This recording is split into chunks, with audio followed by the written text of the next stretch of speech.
Well, that's where we landed her.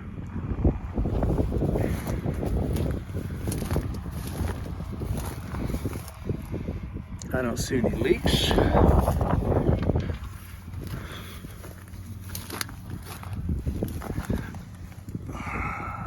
Nothing significant on the belly. Well, we are in a field halfway between Lubbock and Clovis, New Mexico. I was starting a descent down from about 5,500 feet and I lost oil pressure. It went to zero. Did a quick descending 270 turn, pointed it into the wind, landed out on this field. Let's get out and see what's gonna be going on.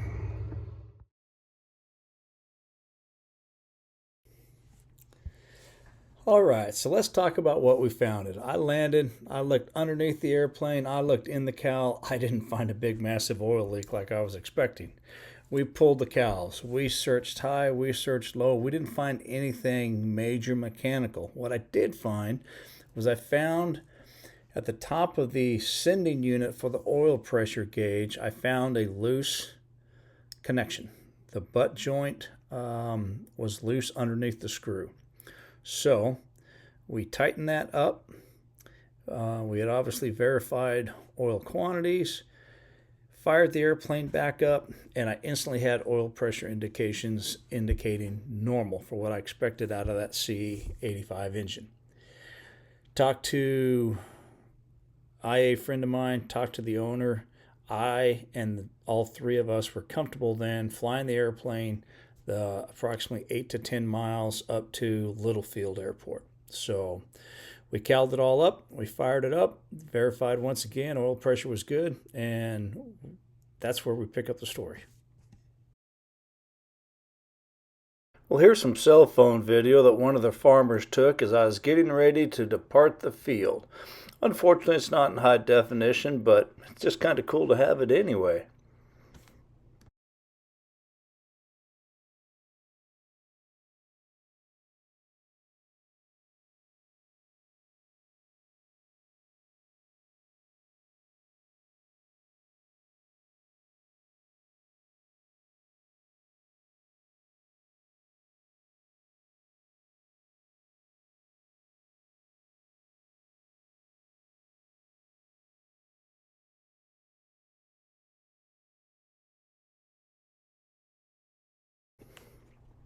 So this field had power lines on the departure end, had a house just off to the left.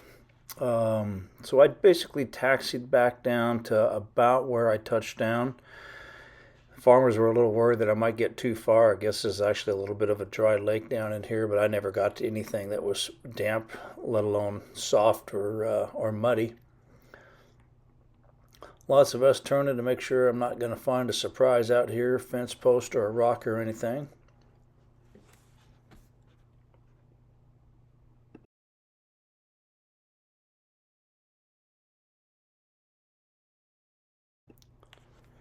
When I was comfortable with the distance, I just turned her around, pointed her into the wind.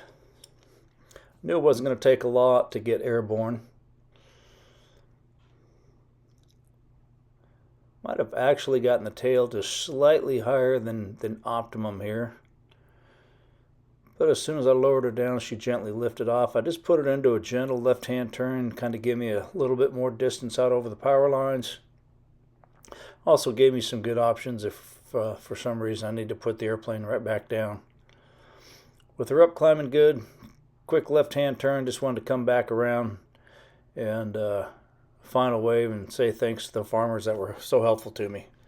Great West Texas hospitality.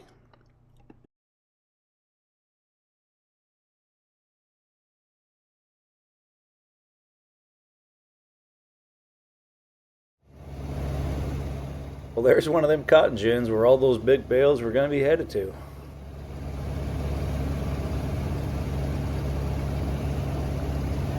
Tailgate from the airport manager. Of course, standard Texas friendly and aviation friendly. Spare hangar. We flew the airplane in. Now we'll go start making some phone calls. Work on finding a Oh, this one's been a challenge. This one's been a challenge. Well, that's not the hangar we wanted to put her in, but at least she's secure and safe in a hangar. Man, this brings back some memories. Pulling out on the farm to market road. Those of you that haven't lived in Texas, that's what a lot of these back county roads are called, farm to market. And steel fences, because old oil pipe is cheap around here. There's not many trees. Brick homes, friendly people that wave at you whether they know you or not. Makes my heart feel good to be here, even if it is in less than ideal situation. Cotton field sitting out here ready to get picked. I think I'm gonna have to probably go watch some of that operation tomorrow if I end up with some spare time. You know you're in a West Texas hotel when the hotel parking lot's a pickup, a pickup, a pickup, a pickup, a pickup, a pickup. And almost half of everything in this parking lot is based with the oil industry.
Well, we're making good progress on the Cub. We pulled the plugs. Plugs look good. Bore scopes looked okay. There's a little bit of oil getting past some rings or some valves. But oil screen had a bunch of sludge in it. Most importantly, we found a loose connection on the oil pressure sending unit. So we think that's what our indications were. That's great news. It's always fun what you find. Here's a beautiful 172, which 0300. These things are starting to get hard to find. Airplane actually looks in really good shape. It just needs some tender loving care and some cleaning. Worth saving if somebody's out there. You know, old West Texas hangars, sheet metal and oil pipe. Got an extension cord from the neighbors plugged in the phone. Gotta love your damn iPhone. This one's about on its last legs. Love them and hate them all at the same time. But hopefully it's going to work out. Cool thing is, come to find out, the mechanic's an Air Force buddy of an Air Force buddy of mine, and we got a few connections. Been a good day.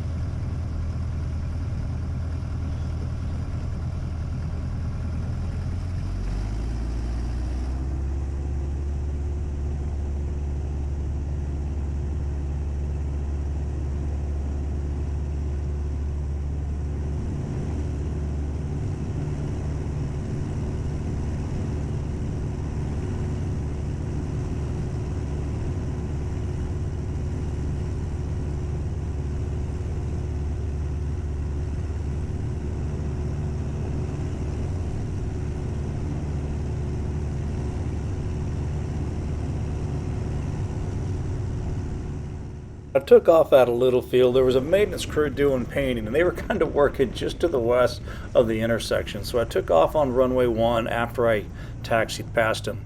But when I came back in, it's like instead of making them guess what I was going to do, because they kind of were at a point where they were a factor for both runways, I just kind of steered it into the wind and used the grass between the taxiway and the runways and did what a Cub was designed to do, and it worked out just great.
All right, well, Eric McSwain, great A&P up in Plainview, stopped in this morning. We pulled plugs, we bore scoped, we pulled oil screens.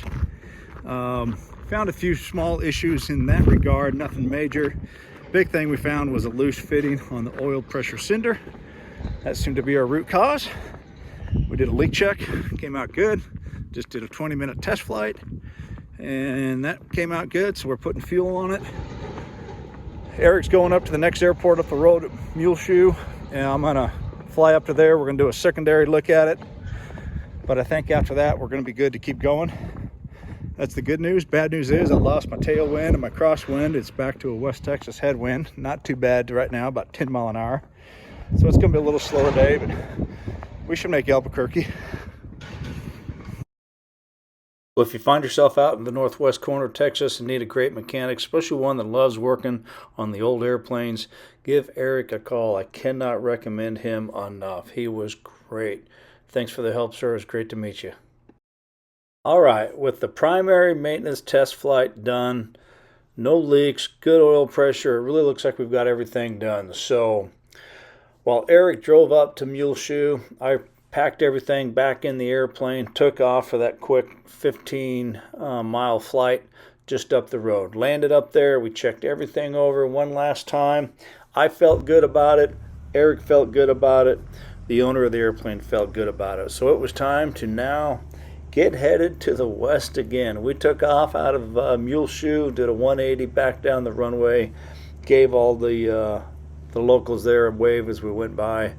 And now it was time to aim towards Clovis, New Mexico. We were going to have to go around up over around the east and north of it to avoid the restricted airspace with Clovis Air Force Base and their drone operations, but we were finally making progress again.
I do a lot of pilotage. I fly off sectionals all the way across the country. But this area up here north of Clovis, it got difficult. There was places I just had to go back to old Dead Reckoning, heading in time, look for a really big landmark. I kept myself where I expected to be. There was a lot more to see up there, just not anything to see that was good for pinning down your point until you got to the river. The old Pecos, friend from our days down in Del Rio.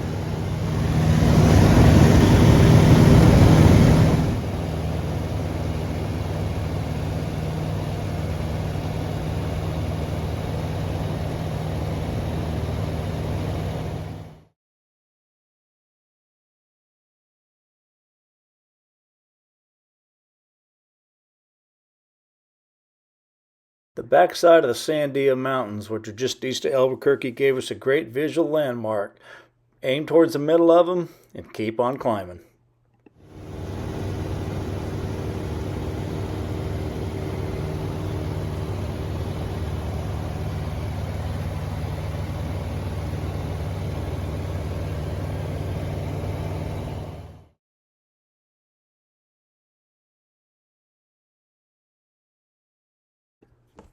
Nothing happens fast in a J3, but the engine was happy and purring along, oil pressures, oil temps exactly where they were supposed to be.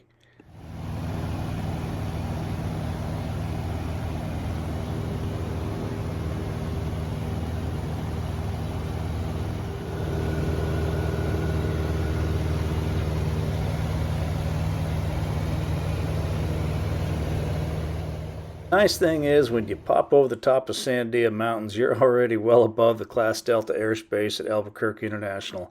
I was talking to approach, they basically vectored me right over the airport and then headed up to Double Eagle out on the northwest side of town, about 20 miles outside of town. Special Ops Command down there for the Air Force, the cool testing centers off to the left, got the airline traffic. Spent a lot of time in Albuquerque with my Air Force career doing some safety investigation schools. Here's a cool old rail house that's still there with a turntable. You just don't see these very often anymore.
As soon as I checked in with Double Eagle Tower, I got cleared to land runway 4, which is about 2 miles long. So I just kind of went to midfield, slow, gentle descent, got down into low ground effect, added some power, and just basically air taxied down to the last 1,000 feet.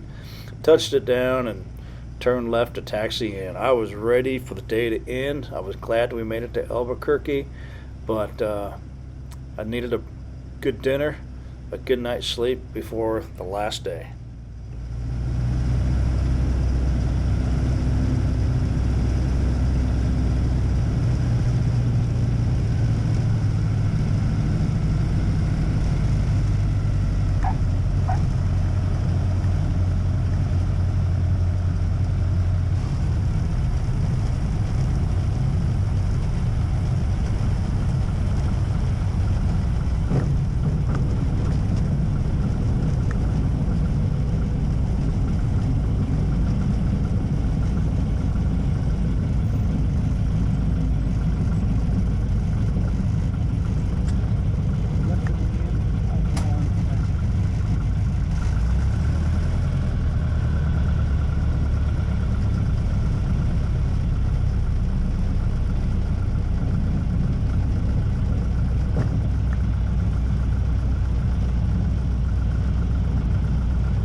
Well, I think this is the hangar they want me to put her in. So I put her in. Possession 90% the law. We got some cool stuff in here. Chinook, the Pilatus, Commander, King Air, and check this out, a Breezy that, oh, somebody wrecked. How do you wreck a Breezy? That is so poor thing.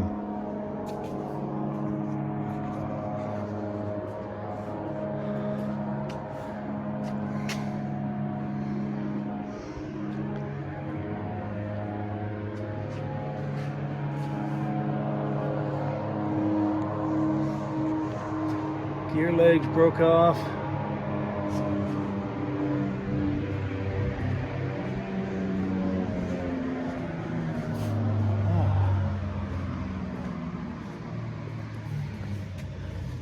I wonder if the engine failed. Missing a cylinder. Well, that's too bad. Hopefully they weren't hurt.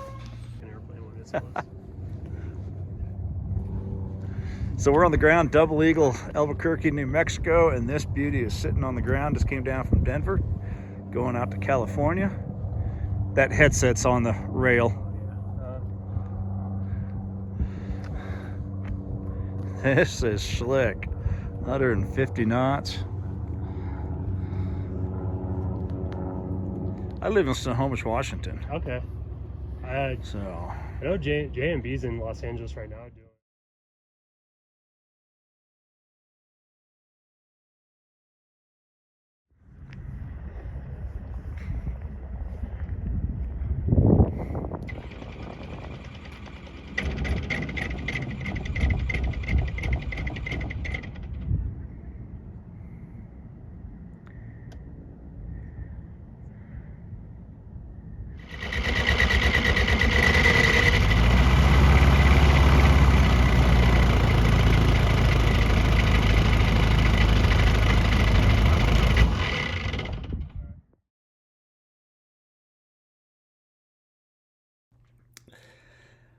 Well, that got us to Albuquerque. The next day, hopefully, is going to be the last day of this ferry trip. I'm sure glad everybody's been along this whole time. We got a little over 500 hours to 500 miles to fly tomorrow. We do gain 1 more hour of the time zone, so my goal is be airborne at sunrise, have this airplane on the ground by very early afternoon, have a little couple hours of slop if I need it, and then jump on a flight home out of Palm Springs and be home sleeping in my bed that evening. So keep our fingers crossed. Thanks for coming along. Jughead's out. We'll see you in the morning.